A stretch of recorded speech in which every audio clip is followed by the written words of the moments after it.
Hi everyone, welcome to episode 29 of Franklin Fiber, my knitting, spinning, fiber-related podcast. I'm Julie, also known as Lovey Lamb, Loveeelamb, on Ravelry and also on Instagram. And welcome to the podcast. If you've watched before, thank you so much for coming back. And if this is your first time, then hello, glad to see you. You have to excuse the very dramatic lighting we have today. I'm not trying to reproduce some sort of Rembrandt painting, nor am I trying to simulate a police interrogation. The weather just hasn't been cooperating with my podcast, and it's overcast, and I usually rely on natural lighting. So I never really took the time to figure out an alternative lighting situation, and it is now occurring to me that perhaps I should look into thinking up some kind of setup so that I don't have to have a desk lamp like literally in my face. Just pretend it's the sun and I don't know, that it's a happy day outside. Okay, let's talk about knitting, shall we? I think so. What is on my needles? Okay, because that is, kind of the impetus for this whole show. Let's talk about knitting. I guess we should do that. Sorry, got a tangle in my bag. This is the bag I showed you before that I made with Seashore Sharon's assistance and fabric. Okay, this pattern, this is a sweater you've seen before, but I have worked on it when I've also gotten cat hair on it. I believe someone was sleeping on it. Not a whole lot of progress, but you can see that work has been done. I'm still on the shoulder increases. This pattern is called Low Tide Ripples. It's a pattern by Twist Collective, and the author is Suvi Simola, who I'm not familiar with, but it's a pretty sweater. It's a pullover with cable details on the front and on the back. It is seamless, but it's not raglan. I'll show you. It increases at 4 points. Can you see this with the horrible lighting? I'm sorry. It increases at 4 points on the shoulders. So it kind of has more of a rounded shoulder, less of that like baseball tee look. And it also has short row shaping on the collar, on the back collar, which is very nice. Yeah, it's a nice pattern. It's an easy pattern, easily memorized. Takes a little bit more concentration, so that's why I don't work on it as often as I'd like to. Just the cabling, there's 8 sets of 2 cables, which means 16, every other row, you're moving, 16 cables, which is a lot, and it'll keep being a lot for the entire body of the sweater, but it's not that bad, really.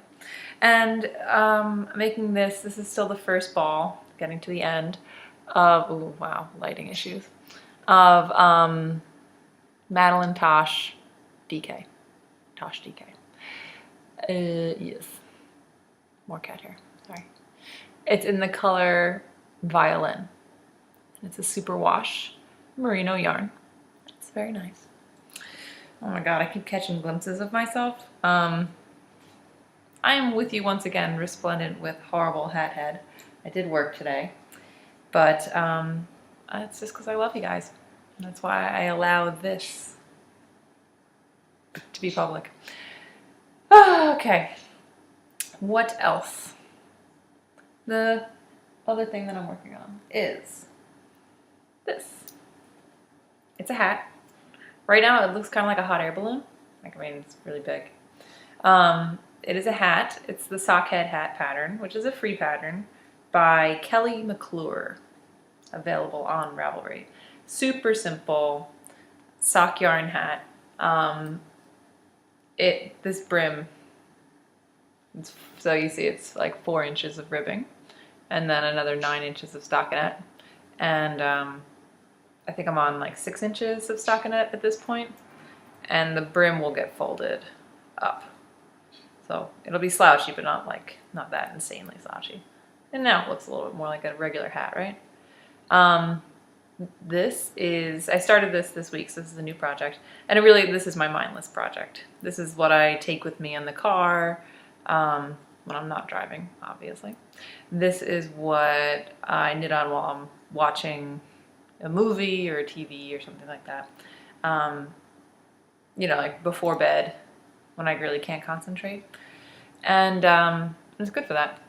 And I love hats, so it works out. And this yarn, once again, lighting issue. This yarn, which you're not gonna be able to see. Hang on. Sort of. It's a sock yarn. It's I don't even remember what this base is. Superwash BFL, maybe? I dyed this a long time ago. This is hand dyed. This is actually one of the first skeins I ever dyed. And I've had it caked up for a really long time.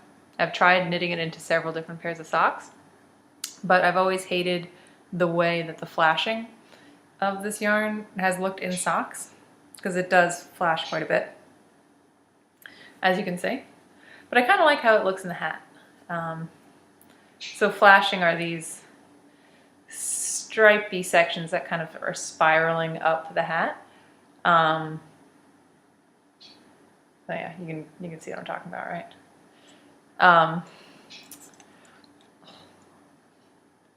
Whatever. Sorry. You can see how the dark section is sort of spiraling up the hat. And that's because when I dyed this yarn, I dyed it, it's kettle dyed. So I had a hank of yarn, and I just sort of dipped one part of it into one color and took it out, and then dipped another part into another color. And that's how, it's one way of doing kettle dyed yarns.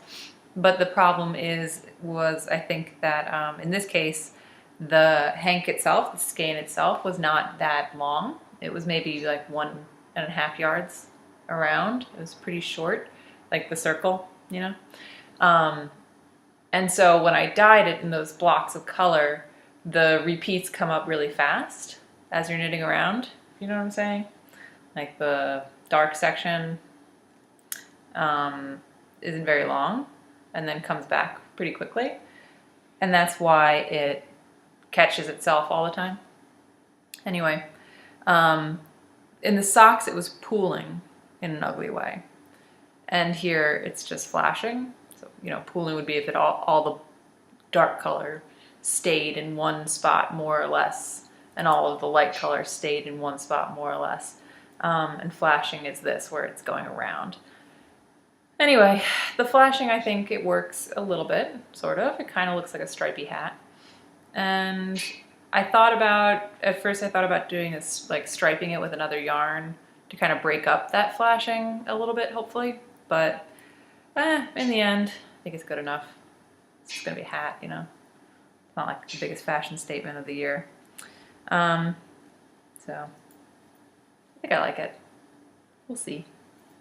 But yeah, this is an example of how sometimes dyeing doesn't go the way you think it's gonna go. Like in the skein, it looks really pretty, which you can't quite see, but it does. But once you knit it up, it might look different. There's actually, the same time that I dyed this, I dyed another skein of bulky yarn, and the same kind of method, kettle dyeing in 2 different colors. And I thought that I would make a really fun, like Christmassy bulky yarn, and I could make something for, I don't know, to wear at the holidays. And so I dyed it in like a rosy red, kind of similar to that pink, and like a forest green. And not only did it not look nice together, when I knit it into a hat, it flashed like this hat, but much more rapidly. So that like that spiral, instead of, this is kind of, it's got a lot of space between the colors. So it's sort of slowly spiraling up. This one was like really rapid around, and it was just absolutely, absolutely nauseating. Like you looked at this hat and wanted to vomit. So yeah, they're not all winners. But I think you knew that. So that's all I've been working on. Those are my only two currently active projects. I do have another sock that I showed you a few weeks ago. I finished a toe-up DK weight white sock with like rainbow sprinkles, we'll call them, little blips of rainbow colors or pastel colors. And I do still have to cast that on, the second one that is. But I thought that this would sort of be kind of like doing a vanilla sock, except I'll get a hat out of it. So I just started this one instead. So when this is done, I'll cast on for that second sock. So I am a little tired today, guys. Kind of dragging. I'll probably take a nap after this. But I did, I wanted to get this episode up and also take care of the giveaway. That'll be at the end of the show. Also, I want to show you spinning. Can you believe it? There was actually spinning. So I went ahead with my original plan, which I talked about last week, which was to stop spinning the silk hankies that I had been working on, which is code for not working on at all because I hated them. And so now I know I don't like silk hankies at all. I don't think I like spinning 100% silk at all. Although I guess I'll try that again. And I will eventually finish spinning up these silk hankies. They're pretty. They're, I don't know. The color was nice. It's spinning up nicely. Like on the bobbin, it looks nice. I just really, really, really I didn't enjoy the process of spinning silk hankies. And I didn't really have a clear vision of what this was going to become in the end, which I think is, part of what makes spinning enjoyable. Is that, for me anyway, that while you're doing it, you can kind of envision what it's going to be in the end. In this case, it's just like this fine strand of silk. And I don't really want to two-ply it. I guess I could just two-ply it and that would be it. But I don't really see myself doing all that much with not a whole lot of 100% silk fine yarn. I don't know what I would do with that. And I could try plying it with some wool. Like I have some white merino that I could ply it with. But then I'd have to spin white merino, and that didn't sound very exciting either. So anyway, as a result, I just was like boycotting spinning. And every time I looked at my wheel, I was like, ugh, I don't want to do that. So I took that bobbin off of my wheel. I put a fresh bobbin on there, and I pulled out, I think I lost I had the bag oh, there it is. And I pulled out, this is Into the World that I purchased at Rhinebeck this year. So I showed it to you on the show after the episode after Rhinebeck. Hopefully you'll be able to see that. It's kind of dark. Into the World, it is Masham wool, which I had never spun before, in the color Mithrandir, which is a Lord of the Rings reference. I did have to look it up. It is Gandalf's other name. And I started spinning it, and I realized that, oh my God, I love spinning. I love spinning. And I just, it was a roadblock spinning, having that silk on there. But once I had wool on there, it was wonderful just, to sit down, just 10 minutes in between other things. I'd walk by the wheel and just sit down and spin for 10 minutes and then get up and do something else. But with the silk hankies, because it was such a process, that wasn't really an option. So it's done. And I wish you'd be able to see it better with this terrible janky lighting I got going. It is really pretty greens. There's light green and then a dark mossy green, and also a light gray and a darker charcoal gray. And they look really pretty together. In roving form, it kind of looked like camo-y, but I think that it really melded together in a way that's really pretty. Sorry. I wonder if that's going to help with the lighting a little bit. Just added some more lighting. So yeah, you can kind of see there.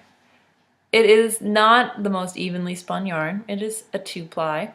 I spun basically I took the entire braid of roving, opened it up, and then I split it down into thin strips about the width of my finger and rolled all those up into balls and then spun them all from the same direction in a row. And then I spun all 4 ounces onto one bobbin as a single, took that off and wound it onto my ball winder, and then spun from both sides of the cake. And that's how I applied it. So I applied it onto itself. Which is really, I do it because it's really easy. I don't have to worry about having enough bobbins. I don't have to worry about having a lazy Kate or, you know, tangling 2 strands that are coming from different places, which is how I just use the spindle pins on my, or the bobbin pins on my wheel as my lazy Kate, which means I only have 2, I can only do a 2-ply, which is fine because I only have 3 bobbins. But anyway, let's not talk about the limitations. So anyway, so it's a 2-ply onto itself, but what that does is, so one, it's like it's spinning it in reverse on one ply and forwards on the other, if you know what I'm trying to say. And that the way that the colors repeated themselves, because I did strip it down and then spin each of those in succession, so there was a repeated color succession progression. I'm just saying words now. Okay, so I went like, you know, dark green, light green, dark green, gray, dark green, light green, dark green. And then the next one would follow that same pattern, and then the next one would follow that same pattern in this long single. I'm sorry, I may not be explaining myself well right now. I already said I'm tired.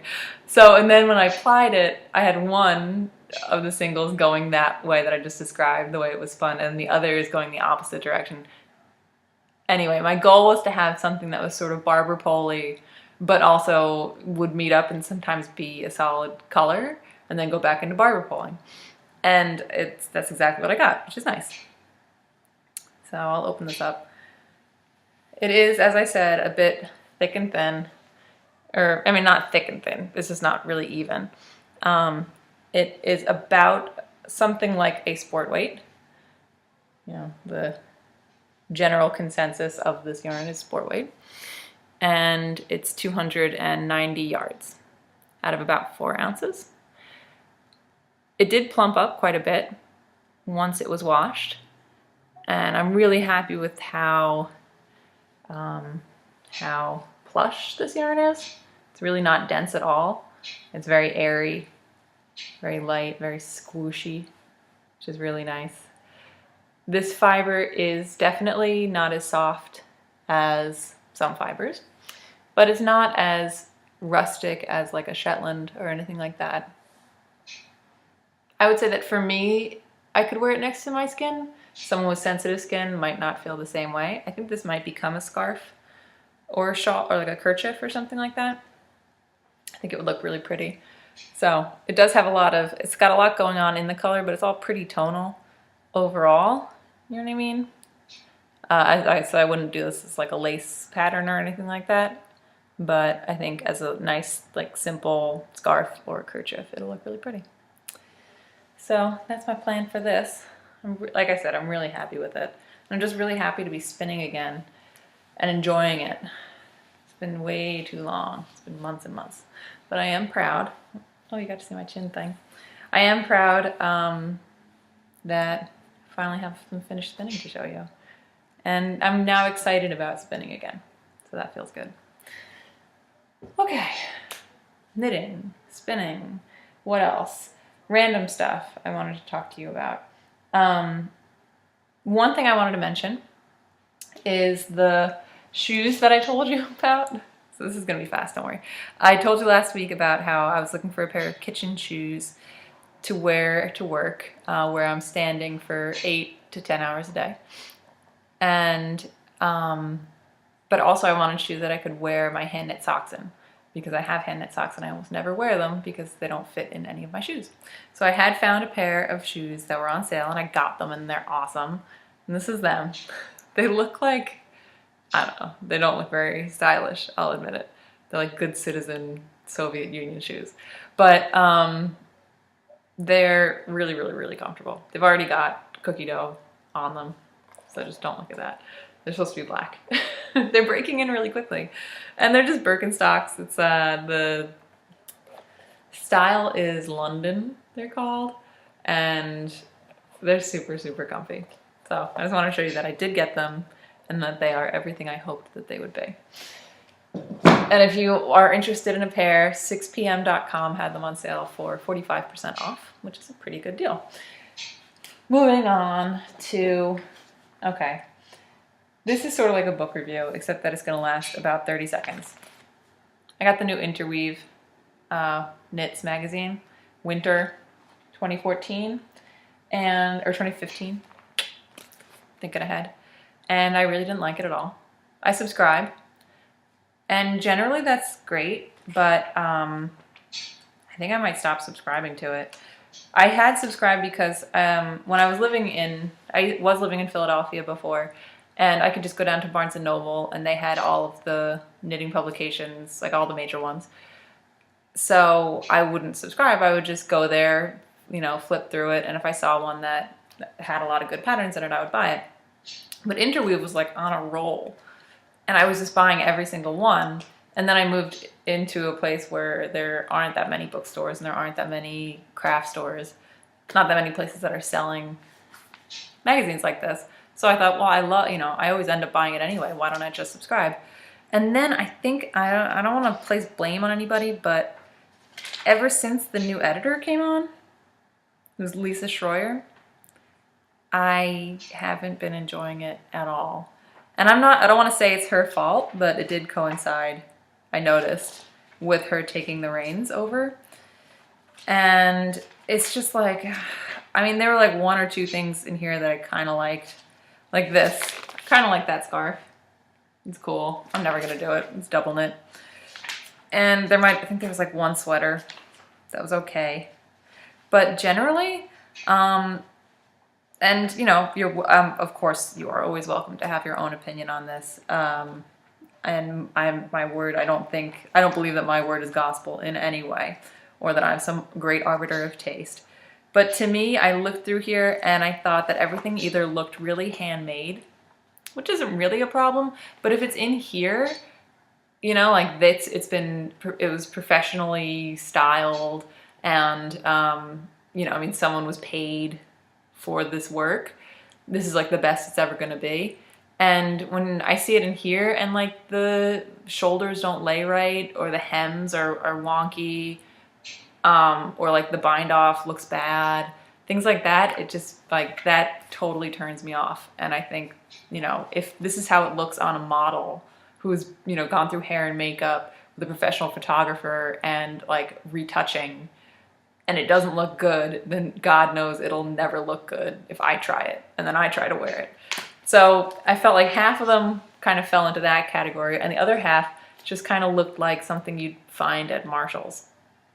You know, as in like, not really that stylish, just it works. It's not classic, it doesn't look luxe, it doesn't look traditional, it doesn't look fancy, you know what I mean? Like there's nothing that really stands out about it. It's just a sweater, or it's just, you know, it's just a pair of mittens. And there were some bad color choices. I don't know, I just was not a fan, and I was really disappointed because I was so looking forward to looking through it, because winter, this is the best issue, always. The winter issue is the best. It's the one that's like the deep, cozy, you know, lots of sweaters, and I don't know, I just not happy with it. So that was my review of that. But of course, you can go on Ravelry, look at the patterns yourself. Maybe there's, you know, maybe there are some in there that make it worth it for you to buy that magazine. But it's just not for me. I also felt like there's a lot of informational sections, which is nice. You know, there was a whole thing about musk ox fiber, like luxury fibers, and Kiviot fibers, or Quiviot, or however you say that. That honestly felt kind of like just like advertorial product placement. And I feel like that, I mean, that's definitely a turnoff. But you can do it in a way that I won't notice that what you're doing is getting paid to tell me about some yarn, so that I'll buy it. But in this case, it just felt really obvious to me. I felt like I was being pandered to. And it just had so many sections of like hot new knitting items, hot new yarns, hot new needles, or whatever, hot new steaking tools. And I was just kind of like, why? I don't buy your magazine so that you can tell me to buy other things. You know, like I understand you have ads in the magazine, and that's what those are for, and I do look at the ads, but don't try to convince me to sell it from your editorial platform. I mean, convince me to buy it from your editorial platform. And that's just me. I get a little turned off by that, and I don't know. I just wasn't feeling it this month, this season. But I won't unsubscribe yet. Maybe I will. I'll let you know either way. But yeah, look at it for yourself. You be the judge. Okay, I have one other thing to talk about before I do the giveaway. This weekend, my husband and I went up to New York City, up to Brooklyn, for a chocolate tasting for our company, our chocolate company, Diego's Chocolate. And I promise in the future, I will actually maybe try to give you notice about when we're doing things like that, because on the off chance that anyone lives in the area and wants to come and say hi or wants to try some chocolate for free, because that's what we do. We give out free chocolate at the places that sell our chocolate. So this weekend we were at the Chocolate Room in Park Slope, which is a great place. They do a lot of like cakes and ice creams and things like that, but they also have a little section where they sell like luxury chocolate, gourmet chocolate, I'll call it. And our chocolate is for sale there. So we were there for a chocolate tasting, and we also had to go up to Greenpoint, Brooklyn, to drop off chocolate at a store that sells our product in Greenpoint. It's called Little Neck Outpost, actually. There's 2 locations, and that's the Outpost, which is a great little place for coffee and croissants or Diego's chocolate. So anyway, this is all to say that we were in Greenpoint, and it was the weekend, and how could I not stop by Michelle Wang's pop-up yarn shop, Gauge Intention? So I did. Her shop, it's on, where was it? It was on, what's the name of that street that begins with an N?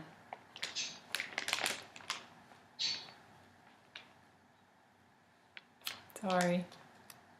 I really, really can't remember the name of the street right now. Off of Greenpoint Ave. No, it's 2 blocks away from Greenpoint Ave. Okay, I'm not going to try to give you directions right now because obviously I do not remember where it was. And you can just look it up online, but it's called Gauge Intention. There you go. It's a pop-up shop. It will be in this location, I think up until the beginning of December. So you should stop by because it was really cute. I got to meet Michelle. She was really sweet. I got there right as they were opening, and I was just like, oh no, I'm coming in there. And they were fine with that, but they weren't quite set up yet. So it's spinning fiber and it's yarn. There were some companies that I'd heard of before, some that were new to me. There were samples of not all, but a lot of Michelle's patterns, especially like the smaller accessory patterns. She does a lot of patterns for Jared Flood's Brooklyn Tweed collections. So I got to see some hats and some mittens that were done for that, and like a swatch of some of the patterning in her sweaters. And that was really cool. And to feel it in Brooklyn Tweed's loft or shelter yarn, which is what it's supposed to be made in, was really nice. And she had some luxury fibers too, a baby camel yarn, which was really luscious, but way out of my price range. But it was nice to fondle the yarns. And then there were also a lot of fiber. And this is one that I have never spun before. It is 222 Hand Spun is the name of the company. And this is organic Polworth. Organic Polworth from the Falkland Islands, 22 micron, 4 ounces. This does not have a colorway name, but it was 20 bucks. And it's so beautiful. It's like, I don't know, I would call it like maybe, if I had to name this colorway, it would be tie-dye unicorn snot. It's like, it's neon. Can you, the colors, I mean, that's pretty much what it looks like. It's just all color. Let me take it out of the bag because I'm crinkling like crazy. It is all color all the time. It's very 80s-tastic. It's very rainbow bright. I think this is the color that I wanted to paint my room in 1989. My mom wouldn't let me. It's just like fantastic My Little Pony extravaganza. I picked it up and my husband was like, "Why are you looking at that one? I thought you'd want this one." And he points to like, you know, a gray black blend. I was like, "Yeah, you know, you would think I want that." But for some reason, lately all I want are fantastic rainbows. Plastic fantastic rainbows. That's what I want my life to be. I know that this isn't something that I wear. I'm still very much a, you know, boring, plaid shirt wearing hipster or whatever. But I just want everything to be bright and happy and sunny. And I think this is especially perfect for winter, right? Also, it is so soft. It is so soft. It's actually softer than other Polworth that I've spun. It feels like merino. Yay! Makes me happy. Yeah. I can't stop looking at it. It was really hard to not start spinning this when I took the silk hankies off my wheel. But I wanted to show it to you first, trying to be good, and also because I had older yarn, or older roving rather. These are nice bags. Gotta give Gauge and Tension credit. Classy bags. So yeah, head up there, check it out. It was really worth it. I'm glad I stopped by. It was nice just chatting too. All in all, it was an excellent time. It's a little hard to find though, so make sure you get the address, the actual address. There's no sign, there's no big sign. You just kind of look in the window and you see yarn and you think, oh, that must be the place. And it is. But I definitely recommend going. Okay, we're at 30 minutes. Let's do the giveaway right now.